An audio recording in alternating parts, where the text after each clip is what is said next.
Tol, po tayo kay Kwan, kay Brad Marvin. Dahil nakikita po namin ay parang sobrang laki talaga ng iniisip niya. Kasi hindi siya masyadong umiimik. Maliban na lang kung tatanungin namin. Hindi siya nakikipag-usap mga tol. Parang nabigat talaga yung dinaramdam niya. Kaya tatanungin po natin kung ano ba talaga yung iniisip niya at bakit sobrang bigat. Naiintindihan po natin tol. Baka rin siguro dahil sa mag-ina niya. Tutulungan naman po natin. Gaya ng sinabi ko, kailangan muna namin din na magpahinga. Dahil matagal rin kami doon sa bundok. Dahil 2 buwan, higit 2 buwan yata kami doon. Kaya tahan natin si Marvin tol. Depressed siguro to siya. Malalim yung iniisip niya ba. Kaya siguro siya pumayat. So, si Marvin, no? Stam ka, Brad? Pansin nyo na mo sa mga ba nga ikay kaga tingtingog ba?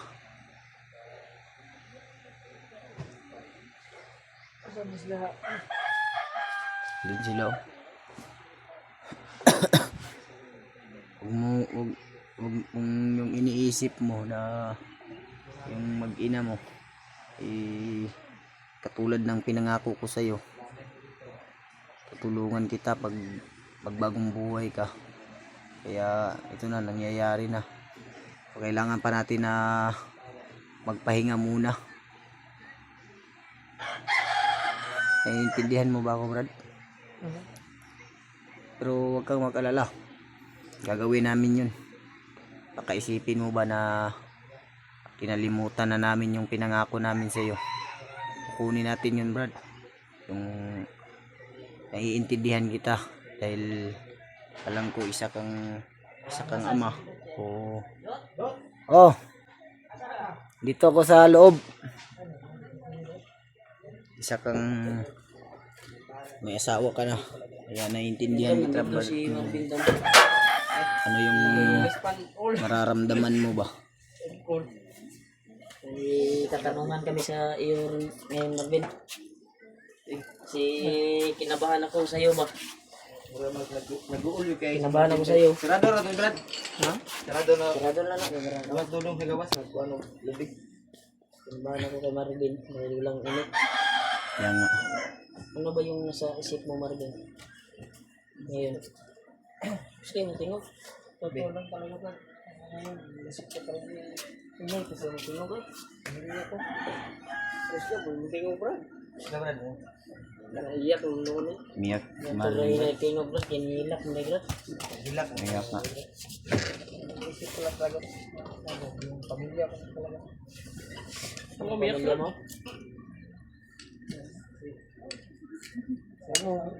Ano ba? Bata yung anak ko ba?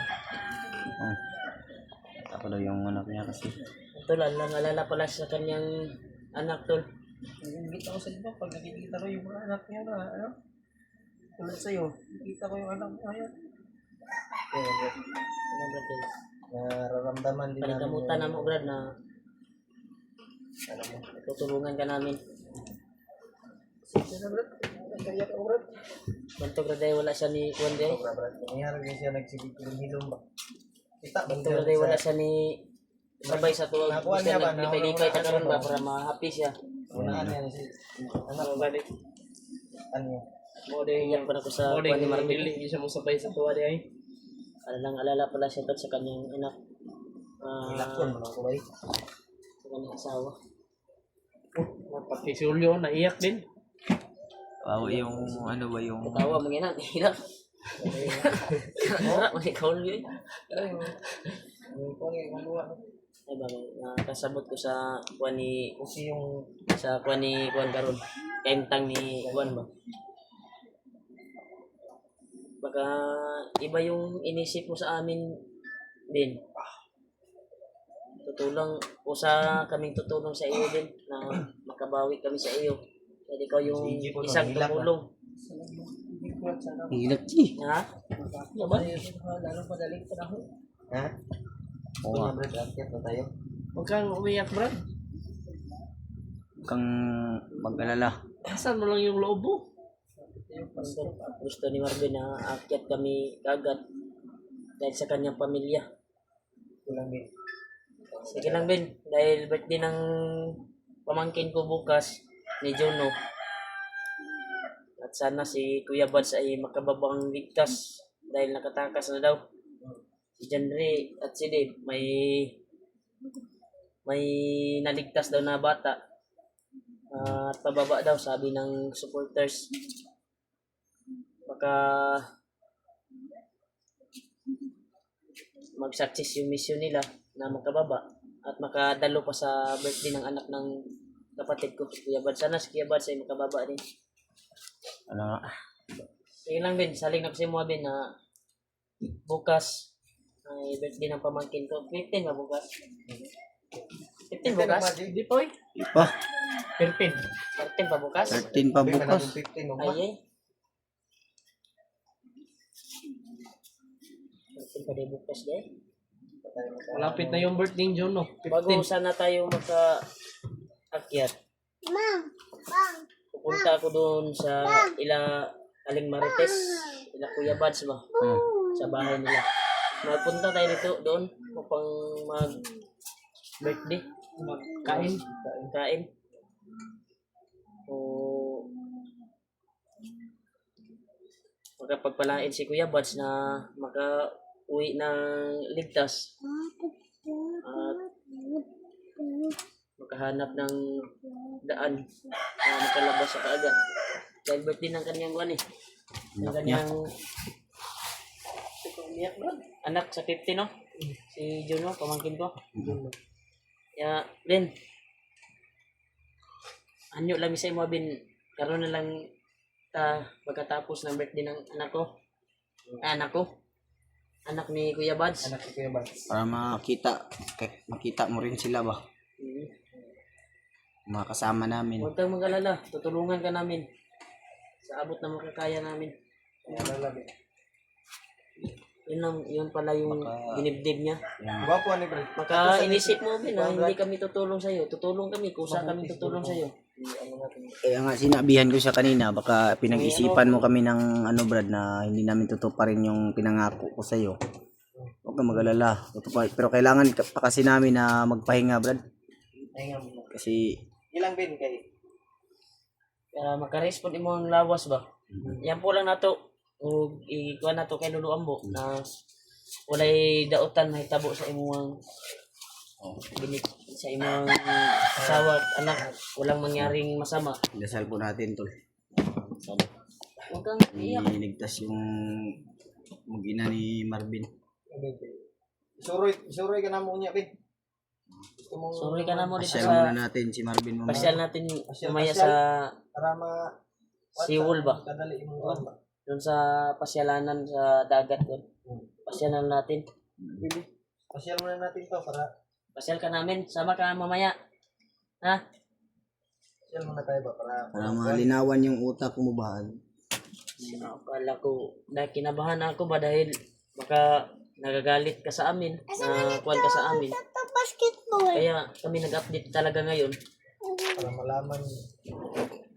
para malaman namin kung ano yung iniisip mo.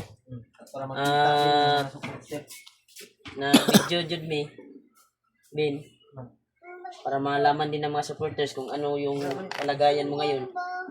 Anong Ayun, nasa isip mo. Baka hindi namin alam na galit ka pala sa amin. Delikado kami. Maayo man ang ato ang ikuan ba? May binabalak ka ba? Maayo man ang ato ang kuan trangkahin.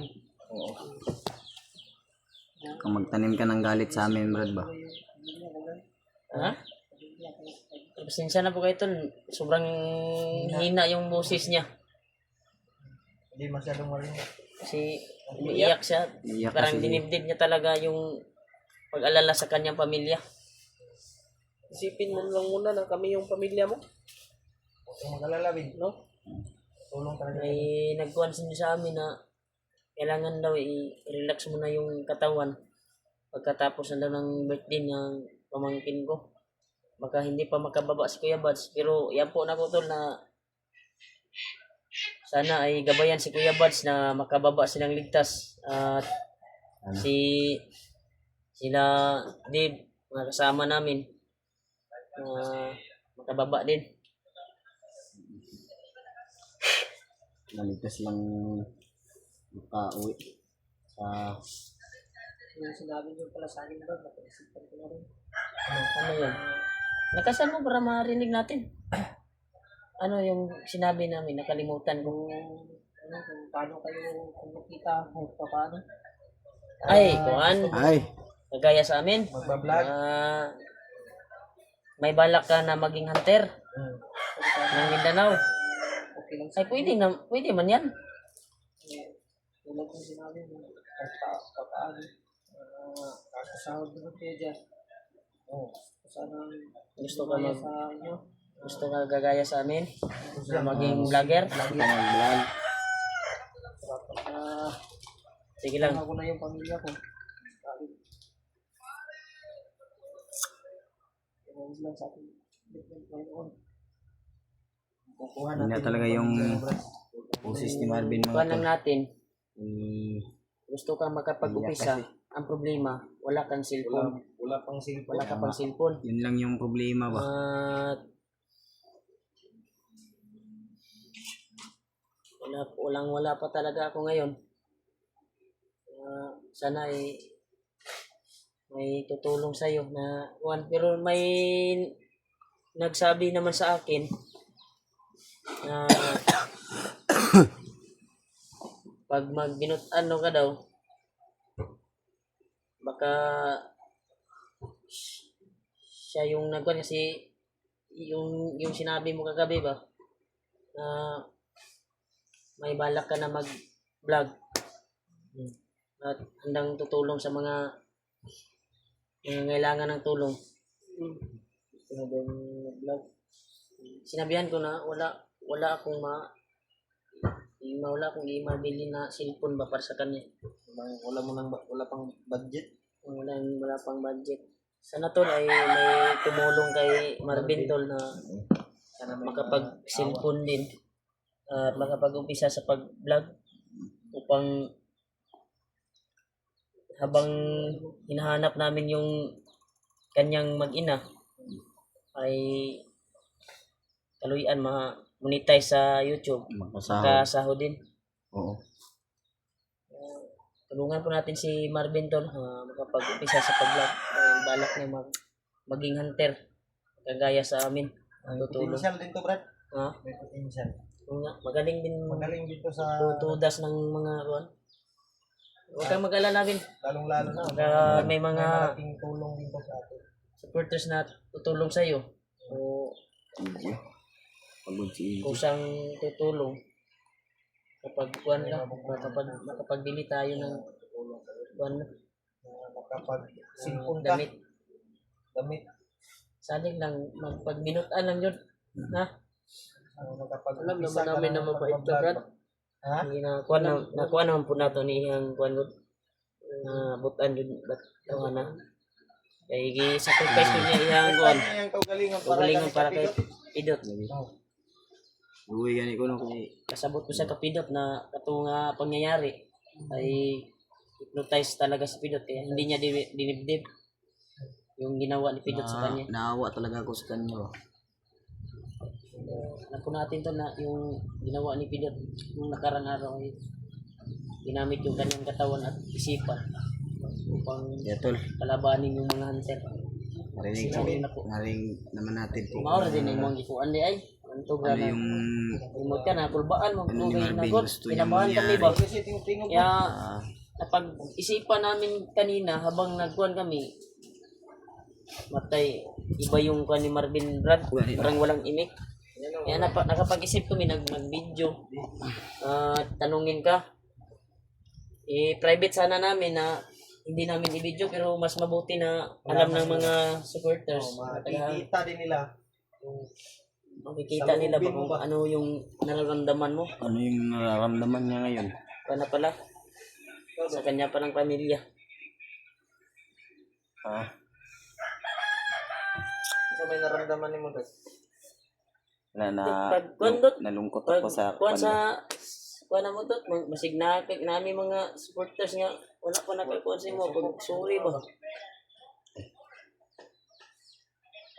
Pag bitaw. Kasi mingi ka ng tawad. Mingi ka ng tawad. yun. Patawarin niyo po ako sa Pakita ka sa Dito camera ko. sa tapad ka. Dito ka Jing, dito yung kuan Jing, dito ka Jing. Gamitin yung kuan Jing. sigong kuhan. Gwapo po siya ba? Wapo ko yung gupit oh. Idol. Brad? Sa lahat po ng kung ano man yung mga nasabi ko. Kung ano yung mga nagawa kong kamalian, hindi ko naman po talaga alam yun, yung mga nangyari. At sana mga tol, makatawad niyo ako. Totoo lang talaga Brad, naawa talaga ako kay Marvin. Kasi nga, gusto niyang tulungan ako tapos yun pa yung nangyari. So hindi ko naman alam talaga yun. Kaya sana, makatawad niyo po ako. Humingi po ng tawad si Quanton. Ako lang tayo. Diyos nga, kaya tayong patawarin. Tayo pa na tao lang.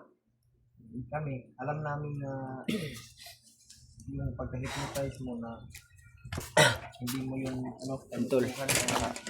Inaji. Narinig po naman natin kung ano yung gusto ni Marvin na mangyari. Gusto niya daw na tulungan po kami. At gusto niya maging kagaya namin. Sana sa may mga mabubuting puso po, tulungan po natin si Brad Marvin tulad ng pagtulong niyo po sa akin.